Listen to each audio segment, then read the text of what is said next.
Those are criminal leaks. The leaks are absolutely real. The news is fake media, the failing New York Times. Fake news. Very fake news. They should be ashamed of themselves. Impartial, free and fair. Yeah, sure. Mr. President. Just like CNN. Watch how friendly he is. Go ahead. Not a simple question, not a fair question. Okay, sit down. I understand the rest of your question. The tone is such hatred. Poison. That's what it is. It's a verbal form of poison, meant to affect your view of the media world, meant to harm news organizations. Notice what Trump was doing with this tweet, this now famous tweet from Friday. You saw it. It says the fake news media, failing New York Times, NBC, ABC, CBS, CNN, is not my enemy. It is the enemy of the American people. He was singling out specific news outlets as enemies, including this one. He wasn't talking about the entire press. He was talking about those 5. And he wasn't saying that they're his enemy, but your enemy. Maybe trying to drive another wedge between the sources he likes and the sources he dislikes. Maybe he was also trying to just distract us, right? Let's see, what else happened that hour, the 4 p.m. hour on Friday? Let's go ahead and pull it up in the control room. This is from CNN at 4:01 p.m. And this is exclusive video of the FBI Director James Comey leaving a classified briefing on Capitol Hill with members of the Senate Intelligence Committee and a handful of other senators. And we are told that meeting was, listen to this, about Russia. What was said in that meeting remains a mystery 2 days later, but reporters are trying to figure it out. Some folks in the media say Trump's huffing and puffing about the press is just a petty distraction, that we should focus more on covering his actions, what he does, and not what he says. And it's true that his actions are the most important thing, but some of his actions are about the media. Appointing aides who condemn the press, holding news conferences to complain about the coverage for an hour and 15 minutes, and carefully composing tweets in response to what he sees on TV. Those are his actions. These actions and these words matter. His words inspire many people, but they instill fear in many others. His words are what won him the election. Words like crooked and build a wall. Now his words like fake news are part of a never-ending campaign. I would describe those words as poison. So we're going to take his words and actions seriously here and discuss the consequences. Looking back at history, recent history, there's only one president who so vehemently called the press an enemy. It happened in secret. Remember, we're going to be around and outlive our enemies. And also, never forget, the press is the enemy.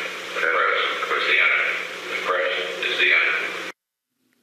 A number of veteran journalists have told me they see parallels to Richard Nixon right now. So we have an all-star panel here. To help break this down, we're going to bring in all these voices in just a few minutes. But when it comes to comparisons to Nixon, there's one expert I must start with right there in the top, Carl Bernstein, CNN political analyst, one half of the famed Woodward and Bernstein team that broke Watergate wide open. Carl, Nixonian, is that appropriate? Is it a fair comparison to make 30 days into Trump's presidency? Trump's attacks on the American press as enemies of the American people are more treacherous than Richard Nixon's attacks on the press. Nixon's attacks on the press were largely in private. There's a history of what enemy of the people that phrase means as used by dictators and authoritarians, including Stalin, including Hitler, and I'm not about to say anything about comparing Hitler and Trump, but it's a demagogue's statement. And we live in a time now when there is no civic consensus in this country, like there was at the time of Watergate, about acceptable presidential conduct. There was a consensus that Nixon had to leave office because he had breached that acceptable conduct. We have no such acceptable compact among Republicans, Democrats, conservatives, liberals in this country today. So Trump is out there on his own leading a demagogic attack on the institutions of free democracy, including the press. Do you have the sense that it's working? Because one reaction would be, these are just words. These are just words. He's not taking actions. He's not threatening news outlets, trying to shut places down, filing lawsuits and things like that. Does it working that his anti-press attacks are actually having an impact? I think it's working in the sense of playing to his base and further dividing the country. Is it working in terms of also scaring the hell out of a lot of Republicans on Capitol Hill who think that he is now off on a ride that is dangerous to American democracy? And are they quaking, many of them, without speaking out? Yes. We are into terrible authoritarian tendencies that we are seeing in the new president of the United States. We've never seen in an American president such open authoritarian moves and rhetoric. This is a terrible time we're living in. And the press, look, when the press was reporting on Hillary Clinton's server and the Clinton Foundation, the same people who he's now calling enemies of the American people, Donald Trump thought we were patriots. So the hypocrisy of this, aside from the lies that underlie the president's words, we are doing our job. That is what we're there to do. We need to find out all of what this president is doing, what his administration is doing, nothing more, nothing less. And that's what we're doing. We are not enemies of the American people. In fact, we're the last resort of the American people to a dictatorial and authoritarian inclined president. Strong language from you, Carl. Let me bring in some other voices to see their perspective on this. Selena Zito, a columnist for the Washington Examiner and a CNN contributor, and political analyst Jeff Greenfield, both joining me now. Jeff, your impression here. Carl is using words like authoritarian. Would you agree with that characterization? Well, that's certainly the whisper of it. When you use a term like enemy of the people, a lot of people have pointed to totalitarian regimes that use that phrase, whether it was Stalin or whether it was Hitler, and I'm certainly not going there at this point. I would point out where I think we have to keep a sharp eye is whether we go beyond words. Remember, Richard Nixon first sent out Vice President Agnew to attack the media as an unelected elite based on their coverage of the Vietnam War. And more seriously, there were plans in the second term to use the government's power to do things like take television stations away from companies that own newspapers and challenge licenses. So what I think would be useful, rather than just focusing on the words, is to see whether or not this takes the form of action in which the power of the government, whether it's antitrust, tax laws, whatever, whether that's used. I mean, CNN is part of Time Warner, which is engaged in a huge merger effort with AT&T. Does the government oppose that on what might ostensibly be sound antitrust grounds, but are really doing it to punish Time Warner and CNN? That's the sort of thing I would like to keep an eye on.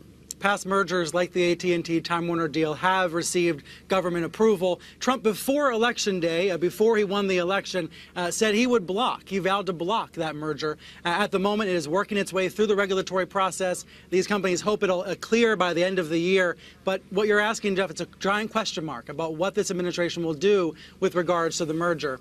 It strikes me as something I've been saying privately, and I haven't said it on television. I think I probably should, which is that as journalists, I think we need to think about how bad it could get for the news media, meaning we shouldn't have a failure of imagination here. I hope that this administration does not go down the road of blocking licenses or auditing journalists and things like that. But we need to know what's possible and imagine what's possible and prepare for it. And certainly media lawyers are doing that.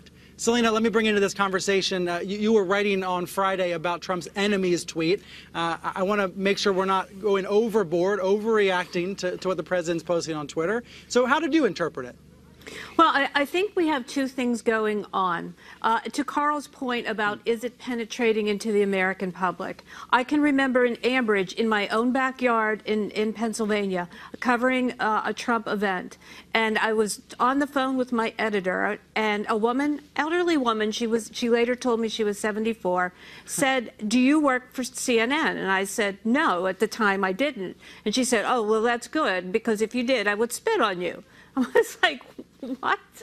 You know, so that is penetrating into the American public because she believed that we were unfair and that we were deliberately trying to hurt her candidate.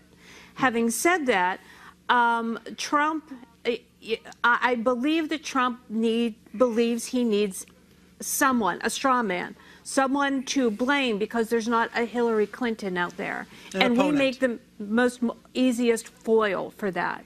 And our problem tends to be is that people believe we spend too much time focusing on what he says about us, and they would like to see us spend more time on what he's doing.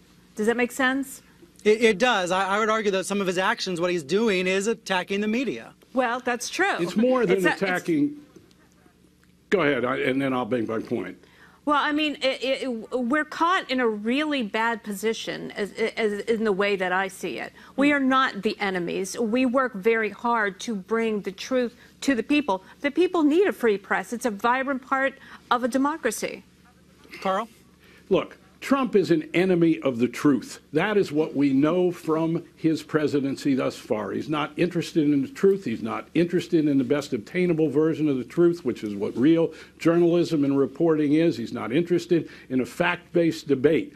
And what we are seeing already are actions at intimidating the press, which means the people lose, and intimidating those in the American government who talk to the press. We already, as in the Nixon years, are watching Trump initiate a leak investigation of draconian threats that's already underway. That is the threat to the American people. We don't need in the press to be self-centered about attacks on us. Yeah. We need to be, all of us, focused on attacks on the First Amendment, on the Constitution, the free press, and how it reaches the people, especially when we have an authoritarian president who seems not to understand the Constitution. Nixon understood the Constitution. This To tell you what, president does not.